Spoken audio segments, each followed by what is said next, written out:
Good morning, church. We're going to start off by a special request by Sue Rotrine for her birthday. And so here we go.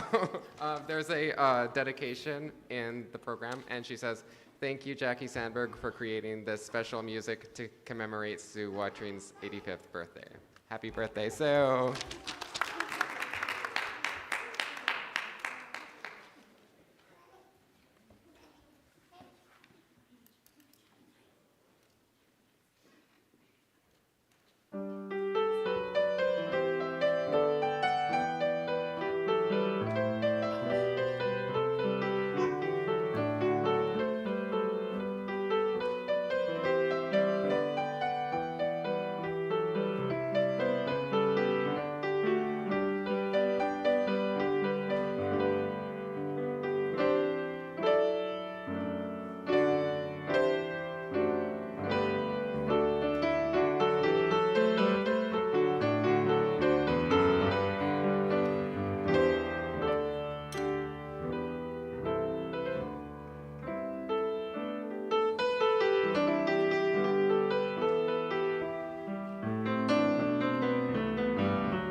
Well, good morning, everybody. I'm with child right now. So, yeah, that's what it is, and enjoy it, because I do. Okay, so we're going to sing together 95, There Is More Love, somewhere, and we're just going to do the first 3 verses. Please stand together to sing.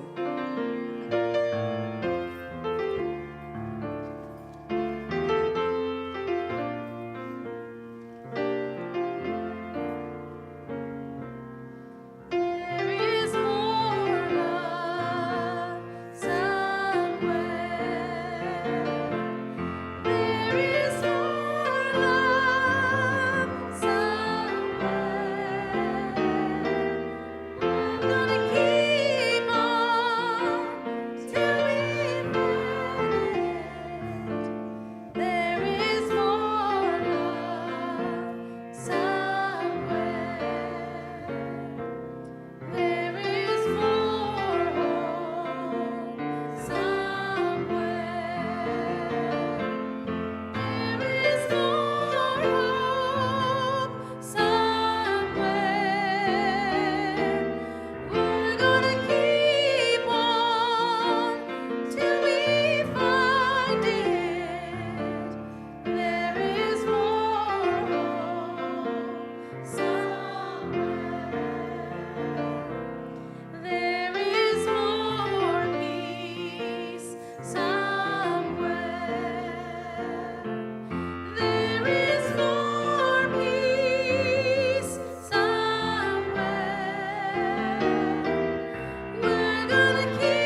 Good morning.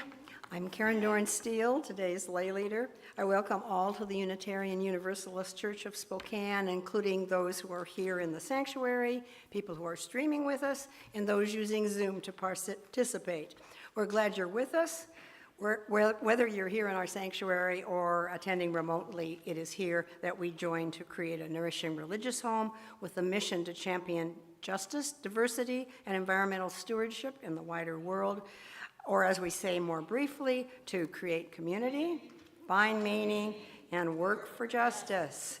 We have two announcements this morning. The first is about a poetry reading coming up on November 1st. Lisa Conger, a church member, as you know, will be reading from her recently published book, Paper Boat, at the Wishing Tree Bookstore on November 1st. Look for the notice in the Sun for more details, the address and the time. And now, UUCS board member Nancy Avery has an announcement about an upcoming event.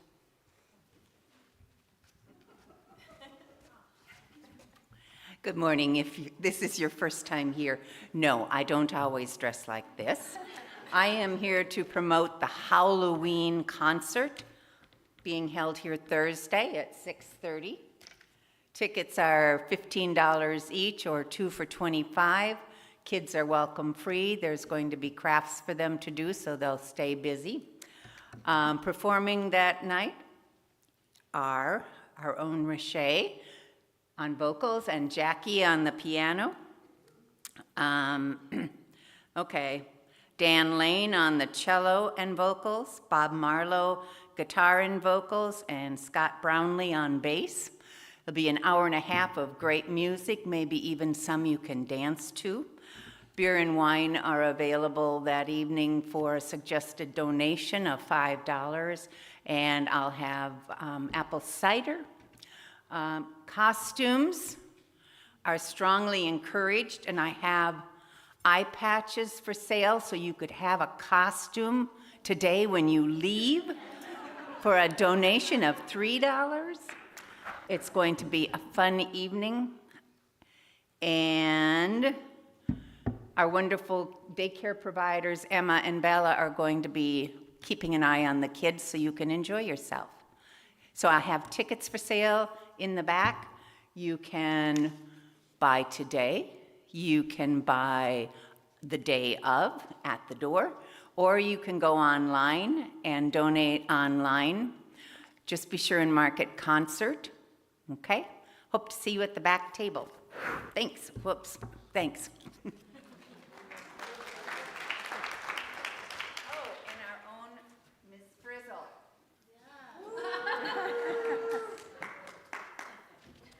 So before we begin our service, let's take a few minutes to greet each other.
We now turn from our informal greetings to formally begin our service by lighting our chalice, the symbol of Unitarian Universalism, of our unity and solidarity, of our openness and inclusion, of our community and individuality. May this small flame be our offering of warmth to those who are cold and alone, with a comforting light to those in darkness. May it be a flame that ignites justice in our world, with a beacon of hope to those in need, and may it reflect at least a spark of truth wherever truth has been lost, and cast a healthy shadow of doubt where it has been found. You may have heard these troubling numbers already. In Spokane, at least 1,200 people are homeless on a given day. We need 13,000 new homes just to accommodate population growth by 2046. But we also urgently now need to build 9,000 additional homes in that same decade to address homelessness and overpriced housing that families making less than $72,000 a year cannot afford. We have made some progress. Our city council voted last week to begin spending a pool of money, $7 million, from a new affordable housing sales tax authorized by the Washington State Legislature. In jump-starting that effort, Spokane Mayor Lisa Brown has honored the work of the Spokane Alliance, of which our church is a dues-paying member. It is now named HEART, an acronym for Housing, Equity, and Attainable Residences Trust Fund, echoing the name of the Spokane Alliance's HEART team that has worked to create and utilize that money. Several of our UU members are already volunteering for the HEART team, and we would certainly welcome more. Today, we're honored to hear from one of the key players in Spokane's fight for affordable housing. Amy Manning has worked in housing and homeless services in Montana, Idaho, and Washington for 22 years. She's now the executive director of the Spokane Regional Land Bank, a program of the Spokane Low Income Housing Consortium. She also serves on Governor Ferguson's Affordable Housing Advisory Board and volunteers with the Spokane Alliance HEART team. Amy studied government and women's studies at EWU and University of Montana and is an EWU graduate. As a child and a young adult, she herself endured poverty, housing insecurity, and homelessness, experiences central to her commitment to housing and economic justice. She currently lives near us in West Central with her partner Ken, her youngest son Indiana, and their dog and cat. In her address today, Amy will share her perspective on how to build community and change our world. That comes a little later in our service, but let's give her a warm welcome.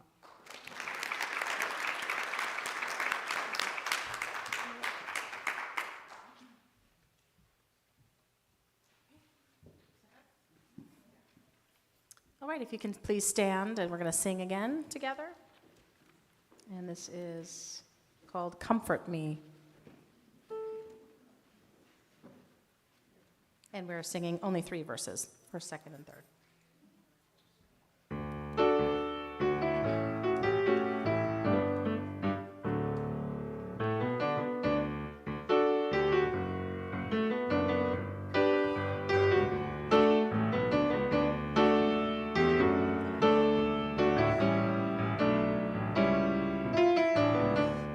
Comfort me,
Each time we gather as a congregation, there are always those who are with us in our hearts and minds and whom we want to wrap in our love and care.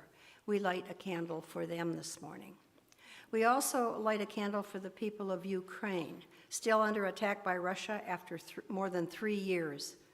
We mourn victims of violence in the Middle East, whether in the Gaza Strip, the West Bank, Israel, Syria.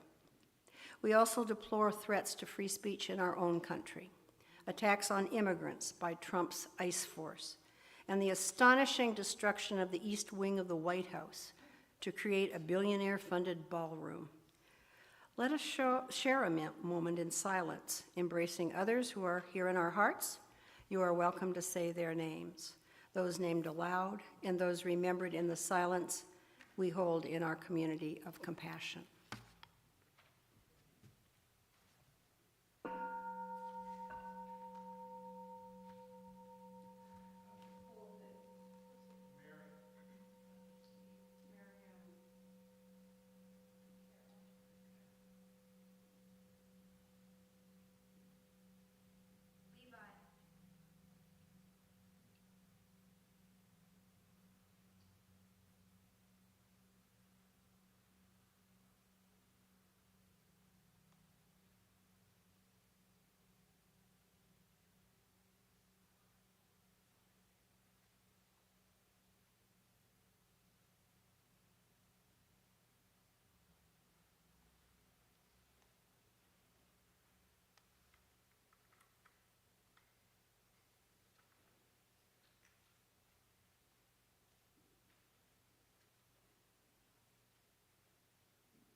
We now gratefully give and receive this morning's offering, which sustains this community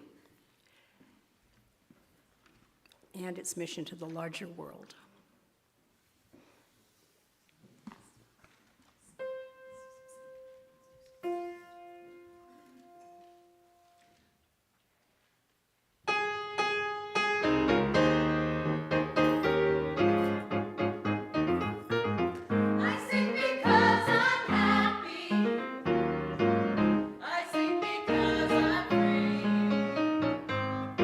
His eyes on the sparrow, and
That was fabulous. We need a happy note in a dark time.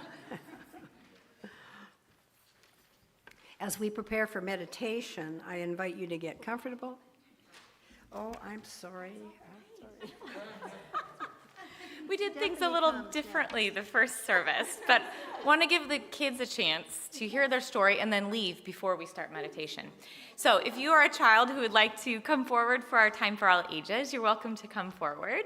And as you're making your way down, I have a quick announcement for our parents of middle schoolers. So this is in the sun. It didn't make it into our program this morning, but we are launching a program called Neighboring Faiths for youth in grades 6 and above. And we're doing a condensed version of this curriculum, but it allows our youth to explore world religions in the context of our own faith, Unitarian Universalism. So you can talk to me after the service. You can grab a brochure that's on the welcoming table, or check out The Sun or my upcoming RA newsletter for more information. And without further ado, our story is appropriate for this time of year, spooky season. It's called Who Loves the Dark? Does anybody here love the dark? We've got a few people, all right. There once was a child who got lost in the woods. As night began to descend, the child became more and more frightened. I'm sure any of us would be frightened too in that situation, but what made this child even more frightened was that he had always been afraid of the dark. He was more afraid of the dark than any of his friends or his siblings. He didn't know why he was more afraid than his friends or his siblings. He only knew that when the sun went down, he was always very glad to be inside his brightly lit house. When the sun was all the way down and the only light was just a tiny bit of light from the moon and the stars, the child got so frightened, all he could do was sit down and cry, which he did. Soon he heard a voice say, "What's all that racket?" He looked down and saw a mole squinting up at him. "I'm lost in the woods," he said, "and it's dark and I'm afraid." "Well," said the mole, "perhaps you could try to take your noisy crying farther down the path. I hate having to come out of my warm, comfortable, dark hole to tell people to be quiet." Then the child heard another voice. "Go back into your hole, Mr. Mole. I'll take care of this." The child looked up in the direction that this newer voice seemed to come from, and in the darkness he could see two glowing eyes looking down at him. Before he could scream, which was his first impulse, there was a flutter of wings and the creature flew down near him, and he could see that it was an owl who said, "Please excuse Mr. Mole. He hates to come out of his nice dark hole for anything, to be honest."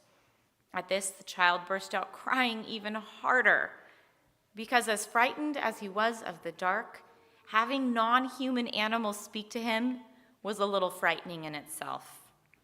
"No need for that crying," said the owl.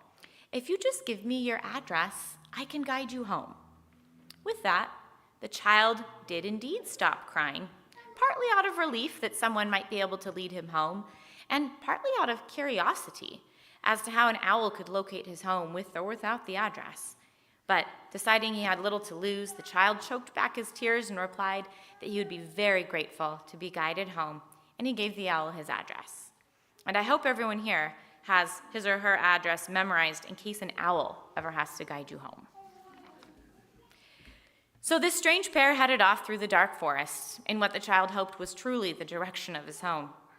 When his fear left him just a little bit, the child looked around, and though the moonlight was dim, he began to notice his surroundings a bit. At one point, he noticed a kind of flower that he had never seen before, and he slowed down just a little bit so he could gaze at it.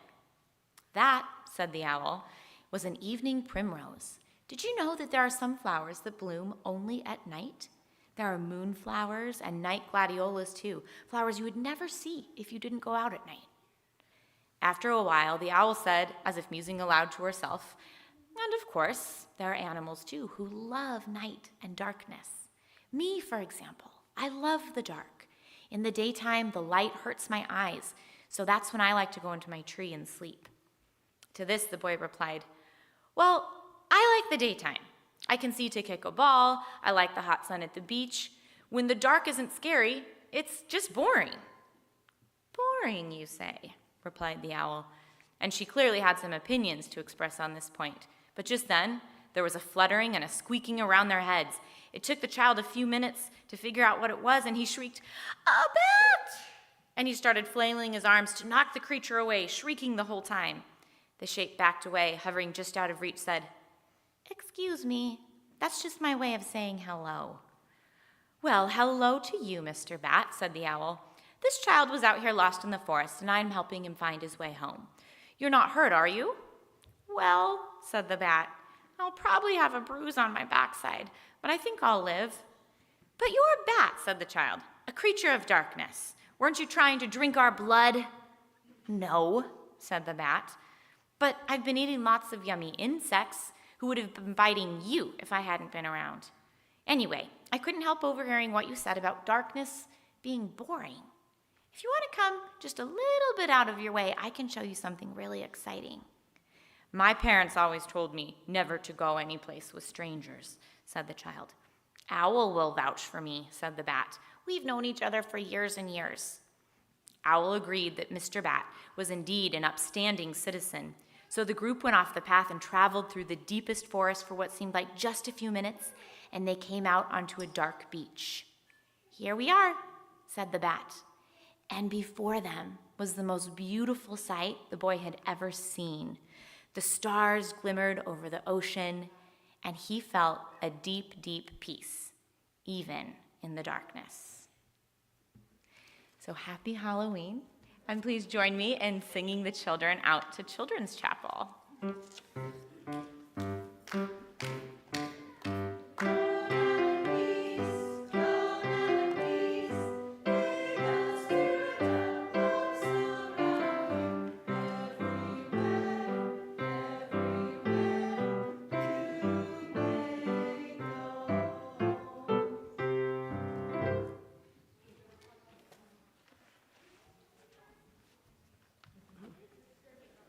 As we prepare for meditation, I invite you to get comfortable, breathe deeply, and reflect on the words of former Missoula Mayor Daniel Kemmis in his book, The Good City and the Good Life, Renewing the Sense of Community.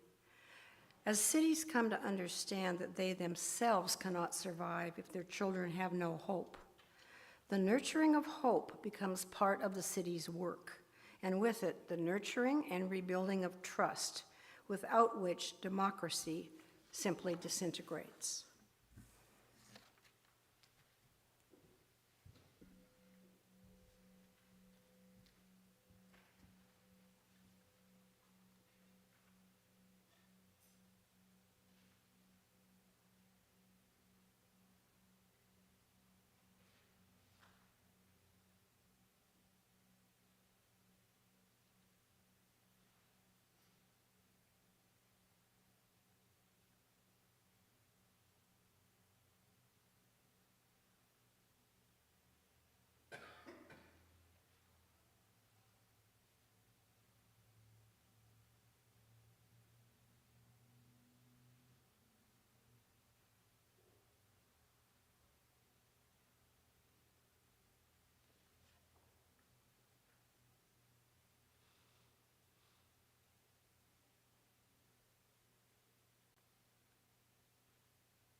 And a woman who held a babe against her bosom said, "Speak to us of children."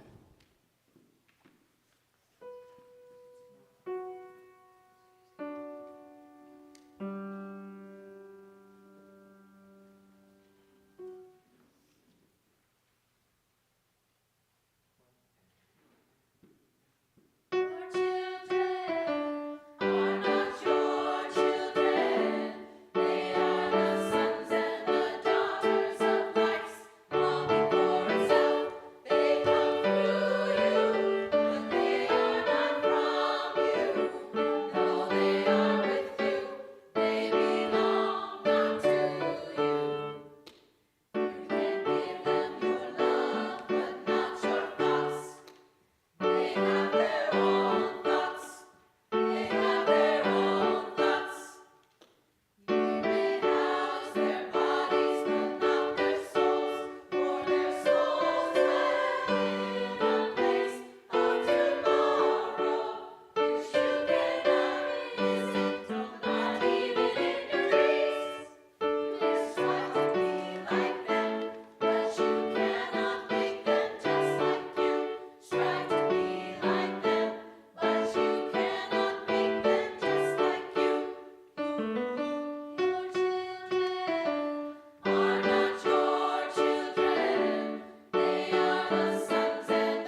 We're now going to hear from Amy Manning, and we probably will have a few minutes for questions at the end.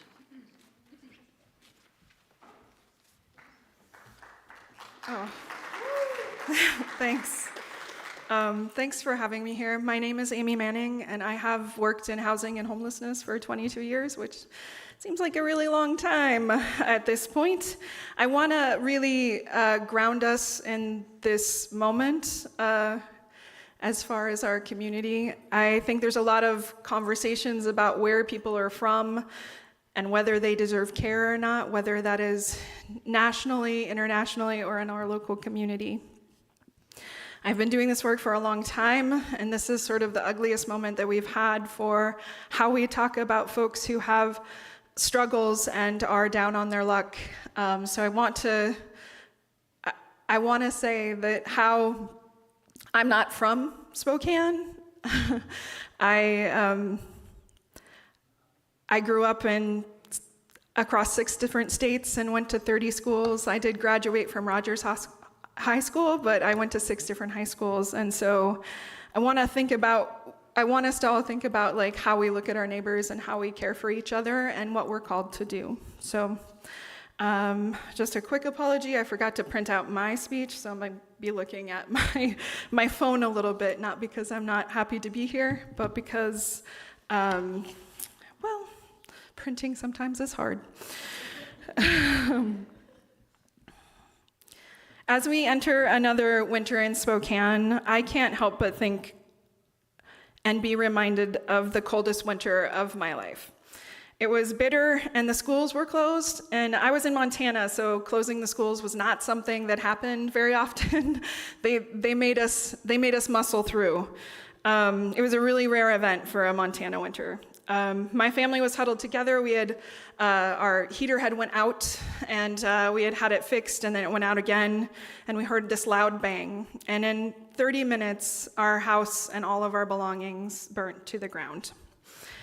We lost everything. I was 12 years old. My brother was 8, and my sister was 6, and my mom was a single mom. In that moment, in those 30 minutes, our possessions, our sense of safety, everything was out and done. It was really terrifying. It was disorienting. Starting over felt like pushing against an avalanche. And we ended up moving into a crowded apartment. My mom had a friend who had 4 children as well, and so there were 2 moms and 7 kids in a 3-bedroom apartment. And for a while, that's where we were. And for a long time, life really was defined by scarcity and hard questions like, why us? How could we keep going against these odds? And in my family's crisis, our community showed up. In the Missoulian, the local paper, and thank you for the Missoula quote, I appreciate it, it feels like home. We had a tiny article. It was probably like 4 sentences that talked about how we lost all of our belongings, how everything was gone in 30 minutes, and if folks wanted to like help, they could. And so we were wrapped by community love. Like what happened in that moment is folks saved silverware and bunk beds, and little church ladies sent $5 checks, and it was this really profoundly humbling and moving experience for me as a 12-year-old. It was my first moment where I really experienced community outside of my family. And I realized how small things could make a big impact in somebody's life, and how all of us together could make soft places for people to land and help to get back up. And I know that without those things, without all of those pieces that came together, that it would have taken a lot more for my family to get back up. I also saw how hard everything was when you're homeless. From getting to appointments, to getting to school, to like making sure that you had appropriate clothing. I had won the spelling bee that year in my 7th grade competition, and I was not allowed to like participate because I wasn't in the same school district. And that those moments like impact you, right? Like where you're from, what you can do, and who you belong to, and who counts. This core piece of experience of my life has I didn't think when I was 12, I'm going to do housing and homelessness for the rest of my life. That was not how that happened. But like as I moved through college, the need to make my community live up to the ideals of belonging and opportunity became the center of my mission in life. I carried it with me through college, where my path changed, but the search for community of belonging and inclusion continued. I joined anti-racist protests. I organized for living wages. I advocated for expanded healthcare insurance for children. I worked for LGBTQ rights. I really took my individual mission as part of the community. And at that point, I didn't really understand what community organizing and the power of the people and the power of community was doing it. I was just sort of gonna get stuff done. And I knew that that housing wasn't just a necessity, but it was really essential for folks to be able to realize. I knew what a profound role housing and safety had for me to be able to realize the work that I had done, and for my person to develop. And so over the past 22 years, I worked for Transitions for a number of years. I worked in the housing at Miriam's house. We built the Home Yard Cottages, which are 24 units of housing that serve folks that have been experiencing homelessness, singles and families. We serve women at Miriam's house that are experiencing homelessness, and also at TLC, families. I worked at Habitat in Missoula, helping families come into home ownership, sometimes for the first time. I talk about this because I think lots of times in this land of despair and perpetual social media and really, really trying times for so many of us, that we think that we can't do anything. We think that all of these problems, housing, homelessness, rise in fascism, are pieces that we cannot do anything about. And I stand here saying that locally, we can do a lot about these things. Each one of us here can work to care for our neighbors and community. And so that's what I stand here. I stand here with a little bit of hope in a time that feels hopeless. I stand here as somebody who has been told oftentimes that there's no way we're gonna solve homelessness, and that homelessness isn't a housing problem, and all of these type of things. And I'm really grateful for Susan and for folks to invite me to talk about that. So I'm just going to spend a little bit of time talking about what we're doing at the Land Bank, because most of my career has been in housing programs for homeless services and that sort of thing. But recently, I worked at Camp Hope for the 2 years that it was open to help folks get from outside into housing. And then as I finished that up, I worked, the city and other folks were talking about housing and our houseless neighbors in ways that was frankly not accurate, and it was really misleading to the general public. So I want to share that experience working with folks that were on a 2-block space at Camp Hope did not want to be there. They did not want to be outside, and there was not enough shelter, because I know that is something that has been out in the community a lot. And then I will say that the pressure from our local government at the time was to close it down and to arrest both the providers and the people that were in those spaces. And on the day-to-day basis, we were harassed and harangued by the sheriff and the city police. They would bring folks out to march through the encampments. Now we're seeing this nationally too. But these moments were also in juxtaposition with service providers and local government officials that were coming on a day-to-day basis to help folks get their IDs, to help people get signed up for services, to connect with housing, to get proper medical attention. We had doctors and nurses coming out, mental health providers that were able to serve people. So in this situation where our government was not on board with what we were doing, people stepped up to care for people. Now I am working as the executive director of the Land Bank, and Land Bank, you say, what is that? A land bank and land trust often get confused, and what we do is we take in dilapidated, abandoned, vacant properties and get it back into the community for a community asset. So currently we have two properties, because we just closed on one, that will be developed by Take Up the Cause, working with the Black Homeownership Initiative. It's in East Central. It's a property that will have 6 to 8 units of affordable home ownership. Not breaking ground, we just closed on it Friday, but it's a very exciting proof of concept. We're working on some legislation that would allow us to really scale that into a bigger impact. So right now, we're doing it in kind of a rogue way. Working on some legislation that will allow us to hold properties tax-free while we pull them in, improve them, and get them into development, to help us clear titles, to help us, if it's a brownfield, get it cleaned up so that we can work on it. So really trying to figure out ways to reduce the cost of land for affordable housing development. It's a big rise in cost for everyone. So that is the piece that I'm doing. I'm going to conclude this in saying that as we really ask ourselves in the face of many crises, what can be done?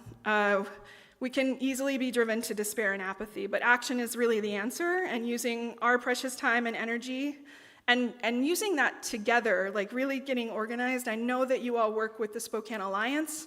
There are groups that are organizing churches to be scattered homeless sites. There are places that are meal sites. There are places that are clothing sites. There's a lot of different work that the faith community has gotten into to help care for our neighbors. But that action, what we do now and how we care for each other, is how we resist those bigger forces that feel impossible. And I would say that local policies matter, and they impact us more on a day-to-day basis than we really understand most of the time. And local elections matter. I heard that Judge Mary Logan was here a bit to talk to you. Those folks that have power to do things, that's who we need to be like getting in there, that can work with us on those things. And she does an incredible job on community court. I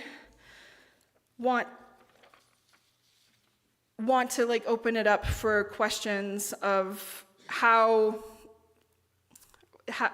we might be able to work together on housing, how your church might be able to like get involved in housing and homelessness, or just questions about the work. Yeah. Great. Well, we welcome your questions.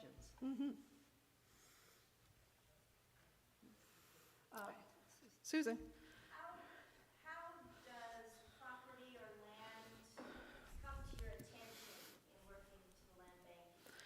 What is a good property? What qualities does it have that you'd be interested in? Well, so right now we have some weird properties. So like we're interested in a lot of different things, and that it needs to be buildable, and that depending on what you're building is a more complicated answer. But we have a property on Euclid that's kind of a weird long triangle, and we've just been working with an architect to get some drawings out to see what can actually be built there.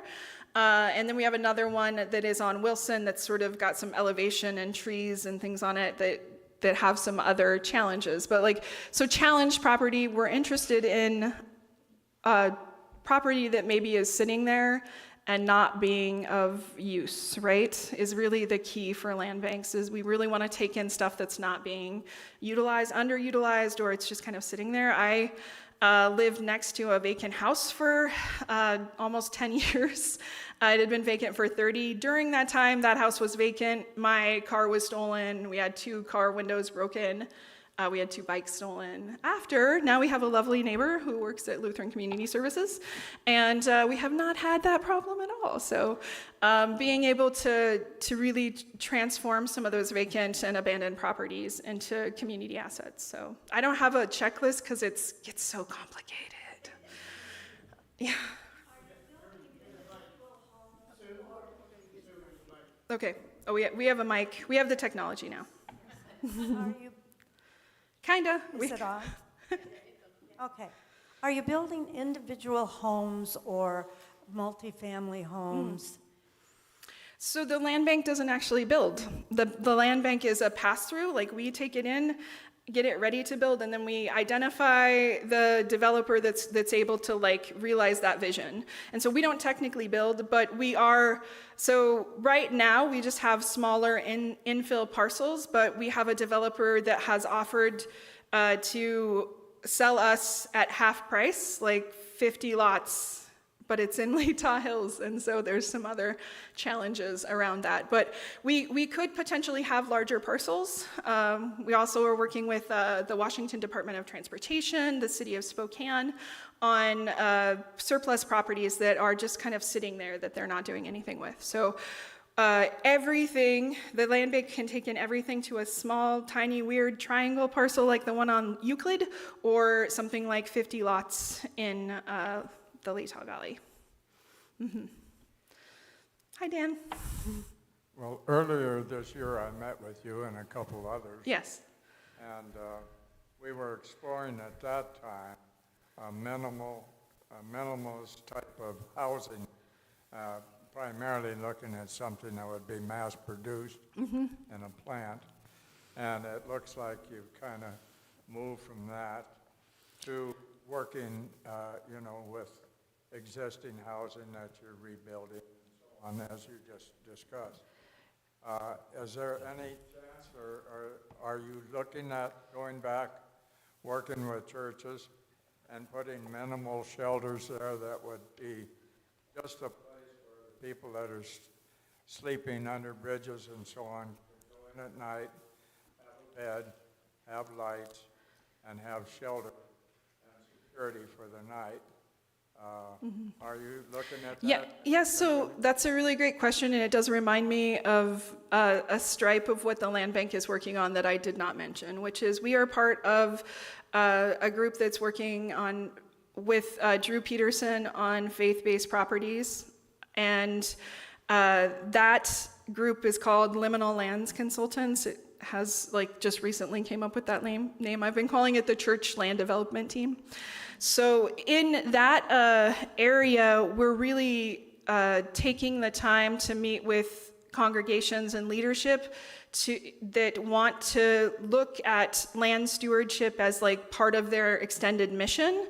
And for some folks that is what can we do now, and can we provide shelter for folks? Can we use this property that we have to serve now, or is this something that we want to develop later? So that group and the land bank plays an important piece in that conversation, both in doing some community organizing and community listening sessions about what is the mission and the approach that the congregation wants to take, what are the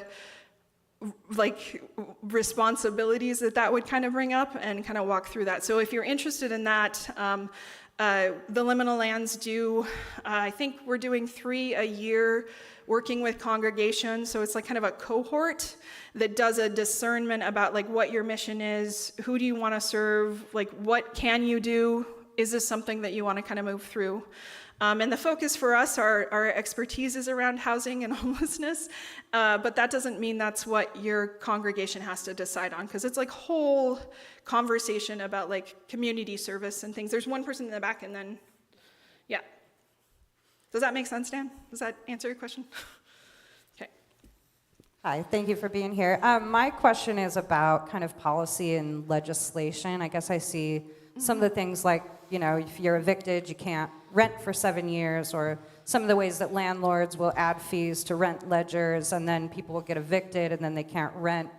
Yeah. I see it the same as, you know, a prisoner. We just passed some laws in Washington where you can vote after you've been in prison, which I think is a big deal, but I kind of see it as the same. Yeah. And I love everything you're doing, and I just am curious about, you know, like I said, the policy and legislation part of it, if that's part Yeah. of the advocacy work that you're doing. It is, it absolutely is. So I'm involved in I wear a number of hats doing this stuff for a long time. You get to be in rooms that you didn't used to be. So I work on the governor's advisory for affordable housing. I work locally with the Spokane Alliance and Experience Matters and the Washington Low-Income Housing Alliance, which partners with the Tenants Union and Resident Action Project. That's a long way of saying that there are a lot of agencies like locally and statewide that are working on these policies. And so in 2018, the Tenants Union, Spokane Alliance, and the Washington Low-Income Housing Alliance passed a series of tenant protections that are really good, but landlords quickly learned ways around them. And just last year, we passed a rent stabilization bill that also limits, because we were seeing rents rise 100, 300% in a year. So somebody who had been housed stably in a unit would come in one day when their lease was expiring and get a notice that they would have a $400 or $500 like increase. And we're seeing more folks evicted right now. So, and we passed just cause eviction, because before 2018, Washington was a no-cause eviction state. Like, you could just evict people. You could just be like, I'm sorry, you have 30 days, peace, go away. And you could just derail somebody's housing. So like those folks, the Alliance, the Washington Low-Income Housing Alliance, and locally the Resident Action Project, always have a legislative agenda for every year, the long session and the short session they're working on. I'm working on a land bank enabling legislation. It's the first legislation I've written. This is my first year really effectively like using my government degree. Before I probably should have got a social work degree, but you know, hindsight. So we're working on that with the Spokane Low-Income Housing Consortium, which is hosting. And so if you're interested in advocacy, there's a lot of folks that are working on policies that can greater impact.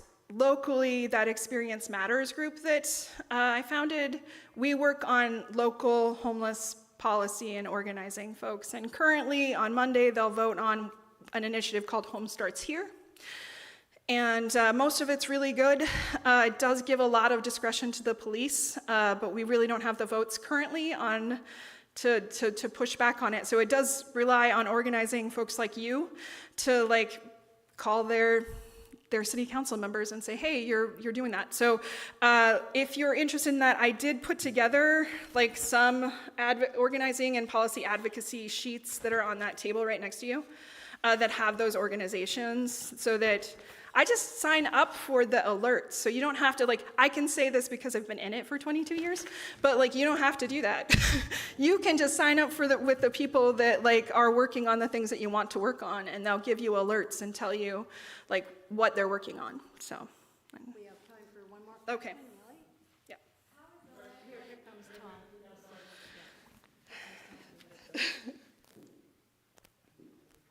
How is the land bank funded? So currently we have a EPA brownfield grant where we do brownfield assessments, and a brownfield is a potentially polluted property that has been polluted for a number of different reasons, industry and otherwise. And so we work on those assessments and identifying. So that funding comes, a little bit of it helps with the administrative pieces. The properties that we have, we sell for nominal, and that helps with it. We have obtained a few grants from the Go West Foundation, which is credit unions. They're very supportive of the work of the land bank. And then also we did like a grant with the city and the county on coordinated low-income housing planning. So right now it's currently mostly funded by grants and sales of properties. in that legislation, like what we're working on to go statewide, is there would be some funding, and there's a number of different ideas on the table about how that would work, but there's some funding that we're trying to get allocated to support land banks across the state of Washington. Yeah. Thank you, Yeah. all. What, we have one more question here? Okay, Great. all right. I just had one Sure. question. Do you focus on rent to own as a method to? So with the land bank, we really are a pass-through. And so the approach is to get that property in and out to an appropriate developer. So it could potentially be rent to own. We've oftentimes collaborated with Village Co-housing in Meade, which they do kind of a manufactured home, and they have like they're doing interesting work there. And then Victoria O'Banion, who works with the Northwest I'm gonna get it wrong, it's a bunch of letters, but essentially it's a co-op development, so that like there's people that work together to like own what they have forever. They don't have landlords, they co-own things. And then we're open to working, I guess the thing is we're really open to whatever will work for that property and that developer, and to get it done, because we heard the statistics from earlier, and it's an all hands on deck. And it's not like we don't just need low income housing, we need housing across the spectrum. So some of the other advocacy issues we're working on is to open things up in a broader way, to not have as many. I've never been on the side of deregulation before. It's a really uncomfortable space for me. But like the way that we have regulated housing production and some of these things like manufactured housing or rent to own or condos has really stifled what people can do and how we can creatively respond to it. So one of the efforts is also I work with the Scaling Starter Home Production Plan and the Black Homeownership Initiative on the West Side, and they're analyzing all of those policies to try to like really get to a place where folks can do good work without an act of Congress. Right now, affordable housing costs about twice as much to build as market rate housing, and that is a real bummer. Yeah. How is any of this affected by a reduction in federal funds that we hear so much about? And can you be specific where that is affecting you? Well, in every area possible. Like we're looking at deep cuts to the HUD voucher system, which will make people homeless. Like that's just like we don't have enough subsidized housing already, and if we're eliminating the vouchers that folks can use to stay stabilized when they're on a limited income, when they don't have enough to meet the market rate, we're seeing it in the CDBG, the Community Development Block Grant, that helps like churches or other folks that are doing services fix their roof or do those kind of things. That's talk. It's in every area. It's in every area. And in HUD in the 1980s, 85% of the budget, people don't talk about this, but 85% of the HUD budget in the 80s was cut. And we never came back to that. So we have not invested in affordable housing since the late 70s, early 80s. And so these are ongoing, there's a current crisis, but this has been brewing for 50 years. And so this is nothing I say is going to be a quick fix, but building community where we're at and figuring out ways to take care of each other is how we weather this storm. Thank you. Yes. Thank you.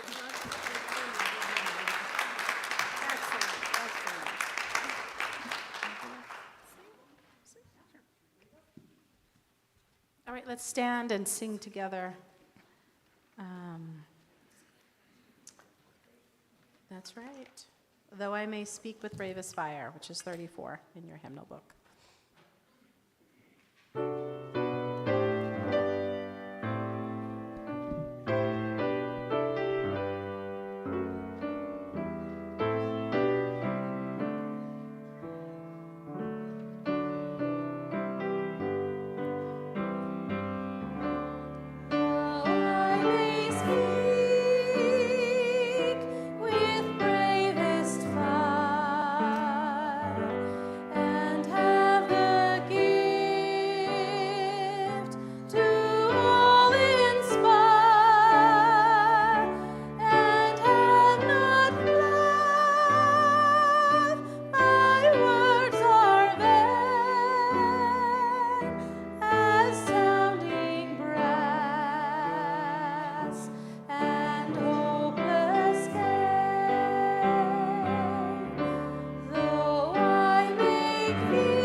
us leave here today with a benediction from 1 Corinthians.